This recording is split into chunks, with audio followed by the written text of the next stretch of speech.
Welcome to Confessions of an SEO. This is your host, Carolyn Holzman. Welcome to the most non-SEO SEO podcast on the planet. I used to call these my love letters to the SEO industries and the businesses whom they serve.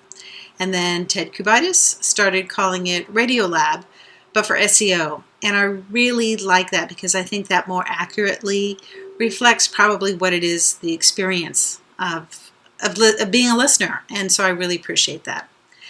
Now, if you're looking for shiny new SEO tactics, if there are any in here, it'll be completely by accident, but this week there are some actually in there. Here you'll find mostly the people side of SEO. And I intend to put a human face on our much often misunderstood and maligned industry. Expect agnostic information concerning SEO from someone who's been there on both sides. I've been a brick and mortar business owner for over 28 years trying to just get more business. And now a reformed client SEO of 12 years so far, now seriously seeking SEO researcher and tester. I believe deeply that the farmer and the cowboys should be friends because there's mutual revenue opportunities when we understand each other's work better. So if you're an SEO, a business owner, or a C-suite executive working with an SEO marketing group, this is for you. Something I haven't done lately is update you on some of the SEO projects I'm working on. And that was going to be, one of the recurring segments was kind of give you little updates. I've talked a little bit about the voice course. I just think for this week, though, I'm just going to make a liar out of myself and say, when I tell you you're not going to find any tactics in here, I might find some principles in this one. So, funny thing, I know that there are several people who I deeply respect and consider very successful SEOs out there. And when they talk, they make it sound like they are like the veterinarian with their arm way up in the mare birthing that foal. In reality, they are best described, I think, more as executive SEOs. They're definitely developing a strategy. But when it comes to the tedious and often mind-numbing implementation with trial and error, being on the front lines, they have a whole team dedicated to doing whatever they ask. But as a strategist, it's extremely unlikely they have ever logged into that site. Just so you know, that ain't me yet. But I suspect probably that won't ever be me. I'm the stupid one that insists that no one can do it like I can, which sometimes is true, but not in the way that I mean it to be. And frankly, I'm having so much fun. Why would I put someone else in the front seat of the roller coaster? Talking to you about this project, one evening, I was drinking some of my homemade limoncello and coming up with a niche for a rank and sell project. Apparently, I was more drunk than I realized, but apparently not so drunk that I couldn't convince two of my SEO comrades to join in with me. Now, the niche is not one recommended for SEO pursuits. You will not find someone teaching SEO and using this niche as an example like they do very often with dog training. Nope.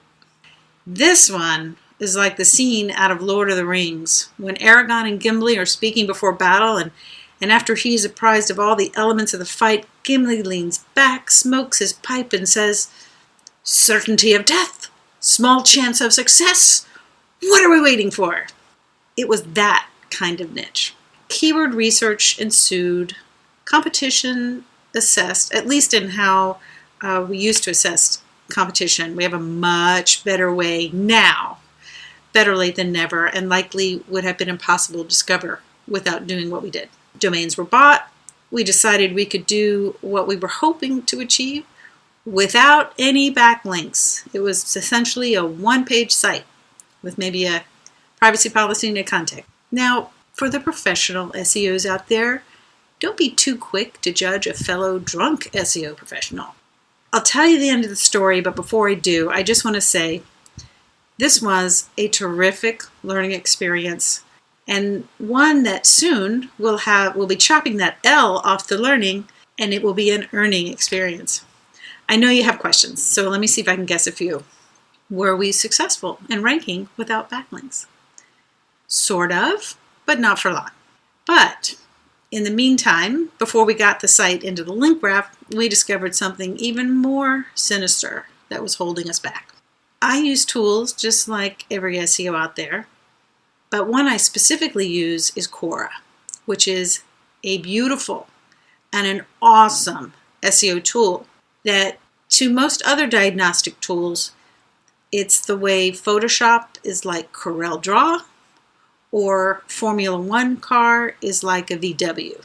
Just so you know, if you're going to the store, take the VW. Most SEOs mistake what is there on already ranking pages as proof that those pages are 100% optimized, that there isn't anything missing. So it's kind of like if it's ranking, it must be 100%. There's no room for improvement.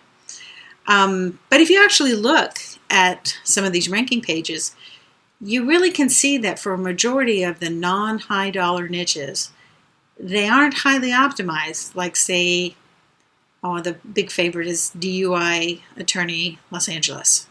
What did we learn? Well, we learned a lot about entities.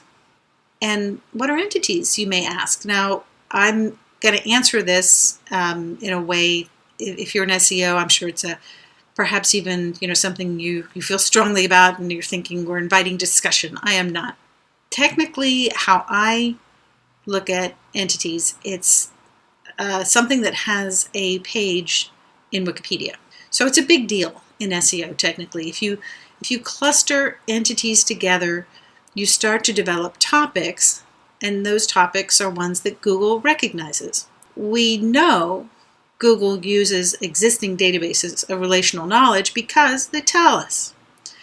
So the really big thing learned by playing in this niche, being all we don't need no stinking backlinks, was that when it came to the topics, one can accidentally mix topics by the entities used. And in this niche, these are things that if there were a brain attached to looking at it, it would make perfect sense. The brain would not have been confused. But Google got really confused. And what I'm about to share is like hindsight, right? So nobody would do this unless you're testing, in which of course we do. We learn the difference between, and I love this, the way it's explained. It's not original by any means. We realized that instead of sibling entities, things that, were brothers and sisters, we had cousin entities. So they were related, but not as close. And Google showed no love to our project until we removed the confusion. And the way we did that was putting the entities on their own page, which was like a whole another topic to Google. So by removing the confusion, we clarified.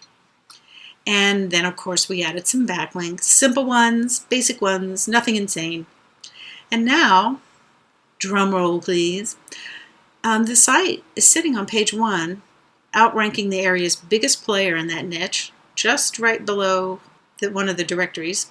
And we've alerted everybody in that niche, in that area, that they could buy their way to page 1 today. So that was fun. It was a bit of a circuitous route, but so many things that are coming into play in other projects came out of that work. So in my opinion, absolutely nothing was wasted. Now, totally separate topic now. I'm going to share some of my testing. And this is something you're not going to hear from your SEO because it's extremely unlikely that they know this. And I know, sure as the day is long, you're never going to hear this from Google. I'm not going to share like everything, but I think this one piece is pretty sweet. I'm not going to get all technical. So you SEOs and technical web developers, just take a break for just a second. I've got to explain something. And this is for those of you who are not SEOs or technical website people. You might be a regular one-person business, or you might be in a C-suite. I don't care, but I think this will help. I'm sure you're familiar with content on your webpage. You can see it. It's in the source code. Now, source code is what's underneath.